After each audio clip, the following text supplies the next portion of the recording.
My fellow Nerdigans, welcome back to another episode of That's So Nerdy, and today I am very excited to finally put this together. I bought 2 cases of the Pride of the Saiyans. I pre-ordered them a while ago, and they finally came in. I've been super anxious to build these, so what we're going to do here is we're just going to open up one of these so you guys can see what you can expect to get in the booster box, and then I will do a short intermission and show you my finalized deck from the cards that I have in my collection. Alright, so as in any starter deck, you'll get a little quick rule book so you can learn how to start playing. And then, as well as that, oh, that looks so good. You get the playmat, and wow, that looks really good. And then, of course, you get your deck. Now, the biggest reason I'm so excited about this is because there's the tab.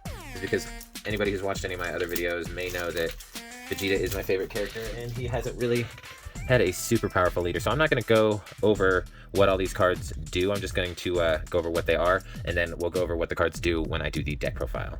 So we have the leader. He looks amazing. Nice gold foiling all over the card. I'm going to put him right here. And then you got 2 copies of the Unison Kaba, 2 copies of Super Saiyan, or not Super Saiyan, excuse me, Son Goku Spirit Boost Warrior. You got 2 copies of Surprise Attack Gohan, and 2 copies of Surprise Attack Vegeta. And then that's it for the foil cards that you're gonna that you can expect in the deck.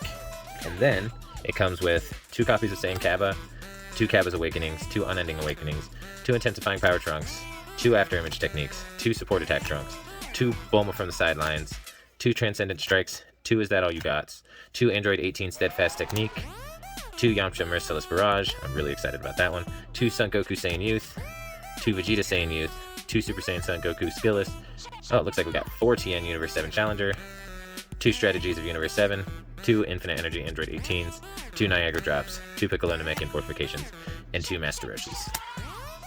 So that's what you can expect in the starter deck. Now I'm going to go ahead and go do a quick little cut here, and it's going to be a minute for me, just a quick second for you guys. So just give me one. Well, alright, that took a little bit longer than I initially wanted, but I needed to wait for a few cards to come in the mail. So now that this deck is actually complete, I can show you what it's all about. Alright, so first we will go over the leader. So on his unawakened side, he when he attacks, you draw a card and he gets 5,000 power. So that's really good. So you have a 15k swing every turn when you're playing this deck with your leader. And then awaken, you can awaken at 4 less life, or if you have a red Unison with a specified cost of 2 in play. And then if you do, you draw from your life until you have 5, restand 2 energy, and then awaken. And then on the awaken side, when he attacks, you get to draw a card and give your Unison Double Strike. And then an auto ability, once per turn, Spirit Boost 1, you can remove a marker from your Unison to negate an attack against your Unison, and it gives it plus 6,000 power, which is really nice considering that there isn't a combo step for your Unison, so being able to inherently just make it stronger just really makes it that much better. Then we're only running 2 copies of the Unison that comes with the deck, the Super Saiyan Kaba Spirit Resonance. The reason is because, I mean, there's a better red Unison and we're about to go over it, but it's so important to get a Unison out to be able to early awaken and to be able to do some of the abilities of this deck that we're actually running 6 Unison cards, 2 of these, 3 of the others, and then one more beyond that. But this one, limit 1, that if it's removed from your Unison area and placed in your drop area, you get to give your leader card plus 5,000 power for the turn, which is really nice. So if your opponent's been swinging into your Unison to get rid of it, and they finally get rid of it, you get to essentially just be in your leader and give it plus 5,000 power for the turn. And then plus 1, you get to activate main, neg one of your opponent's battle cards or Unison cards by 10,000 power, which is nice against any Unison that has 10,000 power or less, because that's automatically going to take a marker off of that Unison. But that I think is going to be a little less relevant outside of... Well, actually, I don't think it's really going to be all that relevant outside of the meta, honestly. Because most people run pretty beefy Unisons anyway. And then we're running 3 copies of Piccolo Jr. because it's a red deck, so I mean, why not? Auto ability that if your opponent activates counter skill, you get to pop one of their 15Ks. Add a marker when you add a marker, you draw a card. If you remove 2 markers, and you pick one of your battle cards with 3 or less energy, and then any battle card on your opponent's side of the field with the same power or less gets KO'd, and then you can remove 2 more markers and use the Rejuvenate ability of the Unison. That part doesn't really happen very often, but it is nice to have in your back pocket when, if you need it. And then super combo is going to be Krillin Dearest Friend, because we are running the Rejuvenate Unison, but I also really like running this in decks with Unisons because it's active as soon as a Unison hits the board. But with Rejuvenate Unison, if the Unison with Rejuvenate is on the board, then you get to place that card underneath the Unison instead of in the drop area. You still get the card draw, but instead of it going into your drop area, it goes under your Unison. So that can be a little troublesome if you're trying to like build up your drop for Overwhelm ability or something like that, or trying to meet Sparking or something like that. But it's not really an issue. It really doesn't come up that becomes a problem. Then we're running 2 Hidden Power East Supreme Kai to be able to give something double strike. Really basic card, really easy. Next, we're running 3 copies of Yamcha Merciless Barrage. It's a free counterplay as long as you have a Unison with red Unison with 2 markers or more on it, and you can only play, if you play him, you can't play any more counter skills for the turn. But when you play him as a counterplay, you get to neg 2 of your opponent's battle cards by 15,000 power. That comes in really handy, honestly, because if you have Kaba on the board, you can neg something by 10,000, and then if your opponent plays something, oh wait, is that 10,000 for the turn or 10,000? Oh yeah, that's just for the turn, never mind. Scratch that. Alright, but then we're going to play Whis Destruction's Conductor. It's a 1-drop because of the leader being a red Vegeta, and when you play him, you get to search out a Universe 7 card with 4 energy costs or less, or a Unison with specified cost of 2. So that's just going to help you to be able to get your Unison out, to be able to get your deck's engine really going. And then we're running 3 Fierce Wrath of the Gods. It is 3-drop with critical, but when you combo with this card, when it's sent to the drop area from your combo area, you can pay 1 red energy and play it to the battlefield in rest mode. So you do that during your opponent's turn, and then during your turn you have a 15k beat stick with critical, and then you can combo with the Supreme Kai to make it 25 double strike crit. Really good. And then we're running 3 copies of Frieza Fairweather Fiend. It's essentially the same thing as Beerus here, except you pay 2 energy and it has double strike. This one has unique where Beerus doesn't. Or does Beerus have unique? Oh, Beerus does have unique. Okay, so they both have unique, but there's an auto ability, a second auto ability that once per turn, if your opponent activates a counter, you get to neg a battle card by 30,000, ignoring barrier. So that just works really well in conjunction with your Unison, because your Unison's already going to be able to pop a 15k off the board. And then if you have this Frieza on the board as well, and your opponent activates a counter skill, then you're also going to get to pop a 30k or less off the board. So good, such a good combination. So it's just inherent spot removal on the board from your opponent. I'm not gonna lie, most of the time when that Frieza hits the board, your opponent does a lot to try to get it off the board. Same with the Beerus, but if you're playing your cards right and you're seeing the right cards, then it's not going to be an issue, and your opponent's going to be dead before they're really going to be able to do anything. And then we're running 2 copies of Frieza Frieza Imperial Inspiration, because this is this, but instead of giving 10,000 and double strike, it only gives 5,000 and critical. But with critical being as powerful as it is, it makes sense that they drop the combo power down by 5. It really doesn't come up that much, because if you use it on your Frieza here, boom, that's another 25 double strike crit. If you have Beerus on the board and you've comboed with this one as well, that's 2 25 double strike crit swings. That's really hard to deal with. Alright, and then we're running 3 of the Surprise Attack Super Saiyan Blue Vegeta, and that's because if you use the Spirit Boost ability, either from your leader or one of the cards that is coming up here in a moment, you get to play him out for free if he's not on the board. And since he has critical, being able to play him for free is just really nice, having that as an option. And I mean, you could cast him, hard cast him for the 4, but that feels really bad because he's just a 15k crit. Maybe if he had double strike crit, you could justify the price tag of 4, but since it's just critical, it's that 4 is a really heavy price tag, and you're gonna hold him in your hand until you finally use the Spirit Boost ability. And then we're running 3 copies of the Son Goku Spirit Boost Warrior. It's got Deflect, double strike, and dual attack, so it's gonna hit the board. When this card is in rest mode, this card and your leader card both get plus 1000 power, which is, I mean, it's strong. Don't get me wrong, it's really strong, but if your opponent's like really going in and going for game, it's not gonna save you, but it may buy you an extra attack or an extra defense from an attack, I should say. And then auto limit 1, Spirit Boost 1. If this card were to be put in your drop area from the field, you play it back to the field. So that's not gonna do anything that bounces it, say, back to the hand or sends it to warp or bottom decks it.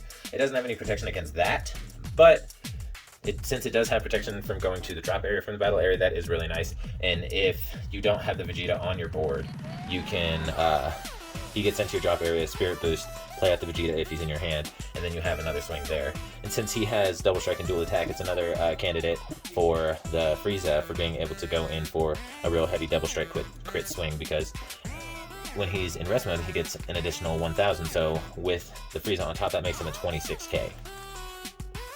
Which, I mean, on defense, that doesn't really matter that much anyway, because they're going to have to combo up to 30k either way. But when you're on offense, that's essentially like adding another 5000 power to your attack, because that's what your opponent's going to have to combo up. And then we're running 2 copies of Super Saiyan Blue, or I mean, not Super Saiyan Blue, Super Saiyan Vegeta, Exploiting Weakness, because it's a 3-drop counterplay, because Red Leader. And when it's played, you neg all of your opponent's battle cards by 20,000. It doesn't ignore barrier, so I mean, there's that. But it is a really good counterplay anyway, because it typically will wipe most of your opponent's board. And then we're running 2 copies of Universe 7 Saiyan Prince Vegeta. And he's a 5-drop, and when he's played, you get to restand a Red Saiyan, and if it's a Universe 6 or 7 Saiyan, it gains, this card and that card gains 10,000 power and triple strike. So if you do it with, boom, he's going to restand, he'll become a 30,000 triple striker. If you do it with Vegeta, he'll restand, he'll become a 25,000 triple strike crit. Vegeta here, he'll restand 29,000 triple striker. It's just really good. You don't really get to the point where you need to use that Vegeta. A lot of the time he either ends up getting comboed away or used as energy. But having him in your back pocket to go for a couple really big endgame swings is super, super powerful.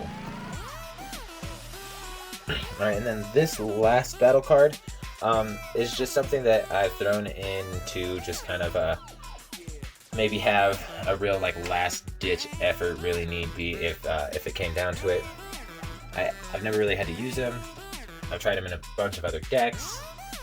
I really want him to work because his ability is really good, but a lot of the times my hand size is just a little too big for him to be feasible. But Miraculous Comeback Ultimate Gohan. So he's got double strike and a permanent that if you had 3 or less cards in your hand, not including this card, so 4 cards total, you get to reduce the energy cost of this by 2 in your hand and in the battle area. Yeah, in your hand and battle area by 4. So it becomes a 2-drop.